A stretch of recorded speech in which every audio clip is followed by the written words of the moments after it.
Olá, você acompanha o programa Em Pauta da TV Câmara Municipal de Campinas.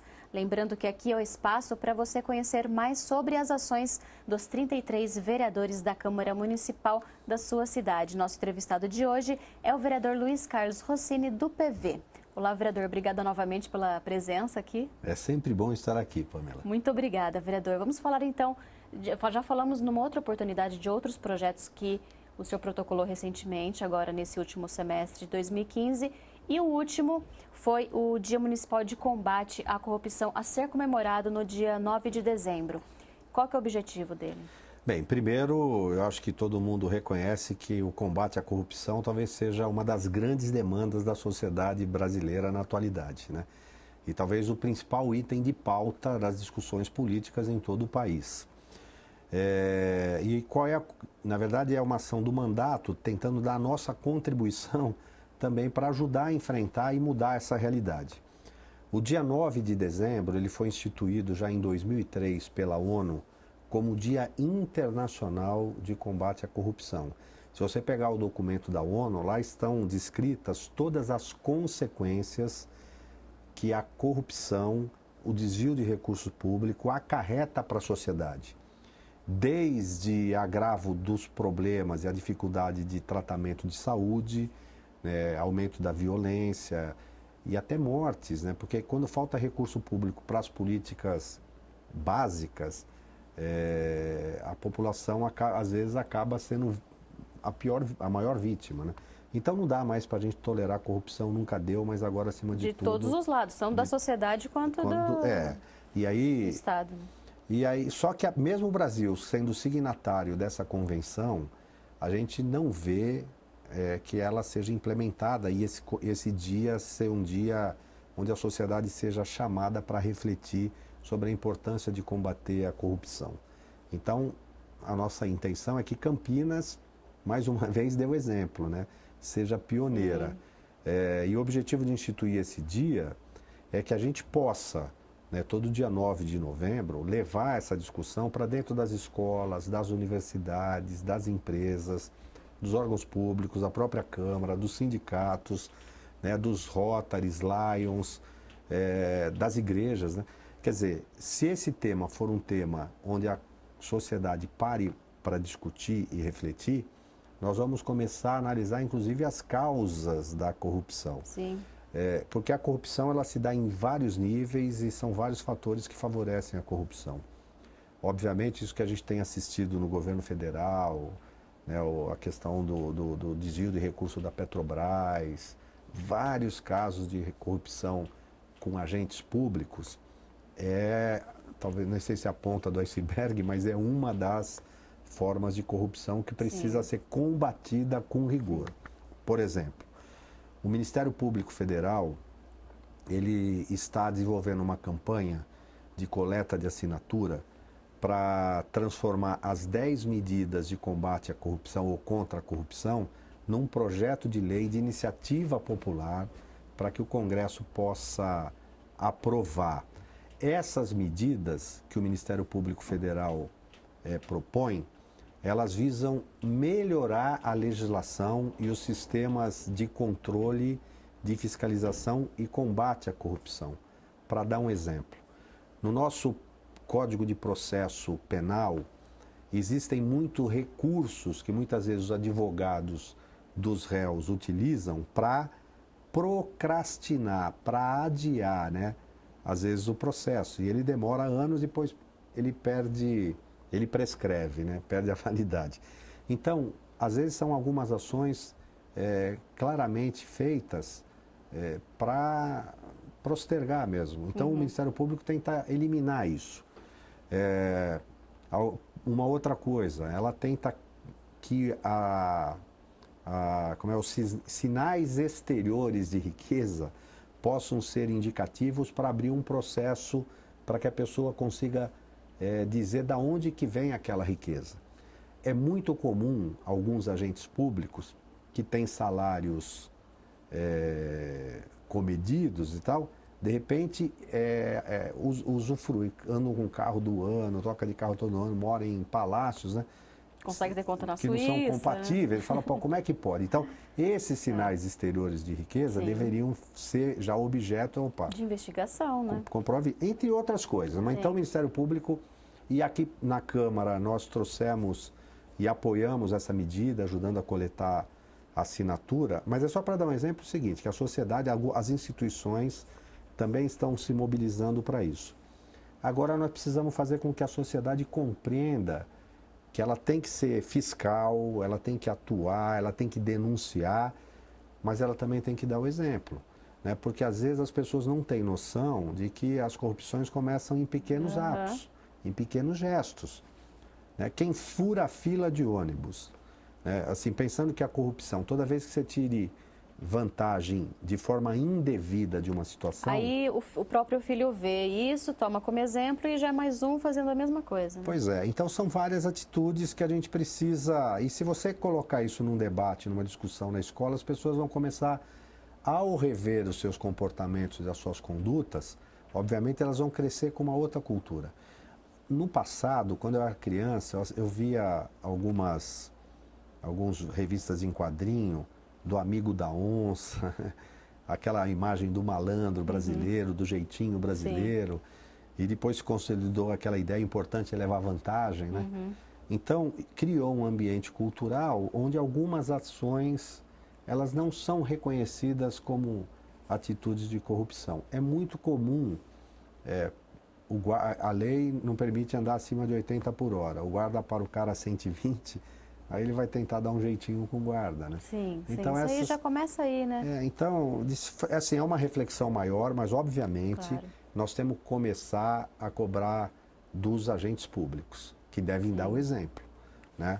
Então, a ideia do dia 9 de dezembro é fazer com que aqui em Campinas a gente crie um momento para debate e reflexão e que a gente consiga extirpar esse câncer da sociedade que vitima os inocentes, né?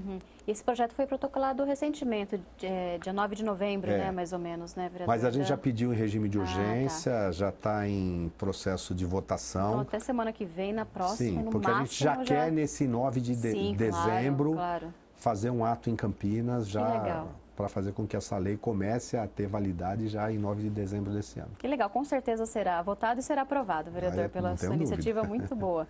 Agora, além dos projetos, outras ferramentas do mandato do vereador Rossini também são indicações, requerimentos. E vamos falar então dessas ações que são o dia a dia, né, também do gabinete. Sim. Por exemplo, você até tem mencionado aí um requerimento que eu fiz para ver como é que está o processo de regularização de um núcleo, né, 28 de fevereiro. Isso. Hoje, um dos grandes problemas de Campinas, e a gente vê um esforço da prefeitura de tentar regularizar esses núcleos que foram ocupações no passado, né? Porque as famílias vivem ali, né? E muitas vezes vivem em condição inadequada. Hoje já não tão subhumanizadas assim, mas que carecem de infraestrutura. E a regularização do núcleo visa garantir o direito deles terem acesso à água potável, né, com medidor individual, tratamento, esgoto coletado, tratado, o ambiente... E mais do que isso, de repente, o título de posse para que ele se sinta... Mas porque não tem outro lugar para eles irem, para eles ficarem. Então, no sentido, acho que esse processo de regularização dos núcleos, essa regulação, que é uma necessidade do município, regularização fundiária, visa garantir direito digno à moradia e moradia com qualidade dessas pessoas que, por várias razões, tiveram que viver nessas condições. Então, o mandato tem tentado ajudar os moradores desse e de outros núcleos, né? Muitas vezes nós somos procurados no nosso gabinete ou até somos chamados para ir nos bairros para constatar problemas. Você não tem uma região específica, acaba cuidando de Campinas inteira, né? Por várias razões, mas assim, eu tô quase, não vou falar na cidade inteira, porque é humanamente possível, né? Mas assim, nós temos ações em praticamente todas as regiões da cidade. Nós, desde o início do mandato, eu retomei um trabalho que eu sempre desenvolvi desde muito tempo atrás, naquela região do Jardim Miriam, Parque dos Pomares, São Rafael, Recanto dos Dourados, e nesse momento a gente está tentando acelerar um processo que é para levar a pavimentação para aqueles bairros, né? Que hoje a gente sabe os benefícios que a pavimentação representa para as pessoas. Também no Jardim Miriam, até nós fizemos uma indicação e estamos acompanhando. O Centro de Saúde do Taquaral, ele está fechado porque ele precisa passar por reformas. E a população está sendo atendida em alguns outros espaços. Era aquele próximo a Paula Bueno, mais Exatamente, ou menos, naquela região, né? Naquela região. E aí a parte da população está sendo atendida no espaço cedido pela igreja, ali na Nossa Senhora de Fátima, e o parte está na igreja, no Jardim Miriam, né? E aí, só que é um espaço inadequado, e a gente está buscando fazer com que a prefeitura alugue um imóvel, uma casa, para transferir esse atendimento para essa casa, que vai melhorar as condições, e mais do que isso, que já com esse desmembramento, seja programada a construção de um centro de saúde no Jardim Miriam, já que cerca de 60% do atendimento no Taquaral é de pessoas de população. Mas porque está crescendo bastante aquela região, né? E então aí, vai olha a necessitar. dificuldade, transporte, etc. Então, por exemplo, é uma demanda que o mandato acolheu dos moradores, a gente já fez algumas reuniões para tentar garantir. E naquela região, por exemplo, no Bosque das Palmeiras, né, a gente está tentando ver se constrói e leva para lá uma creche, uma unidade de educação infantil, né? Naquela região do conjunto Abaeté, que ali eu acho que é uma coisa assim absurda que aconteceu, tanto com o conjunto a Vila Abaeté, Jardim Bassoli e outros, né? No passado se fez um programa de habitação, né, levando blocos, condomínios residenciais. Vamos falar da Vila Abaeté. Tem cerca de 2.000 unidades lá, né, nos vários conjuntos, nos condomínios que tem. E você pega 2.000 famílias de vários locais da cidade, leva para uma determinada região e não levou, antes de levar as famílias, a infraestrutura necessária. Não tem centro de saúde, não tem creche, dificuldade de escola, transporte, comércio. E aí as pessoas que compram uma casinha, né, como se fosse um sonho de realização, acaba recebendo um pesadelo. E lá a gente está trabalhando também para ver se consegue levar uma creche, já tem a proposta de construção do Centro de Saúde de San Diego. Isso faz parte da atuação do vereador, identificar a demanda que a população apresenta, né, os problemas que eles nos trazem. E São as principais demandas que você acaba recebendo são essas? São. Existem outras, na área da segurança. Hoje, porque eu sou autor da lei do pancadão, o meu gabinete, todas as reclamações com relação a ruído... O senhor soube que veio um grupo de crianças aqui e eles comentaram, queriam elogiar o seu projeto, falaram que lá todo mundo cobra a aplicação da lei. Foi bem legal, foi uma visita de escola e eles comentaram Olha aqui. que bacana.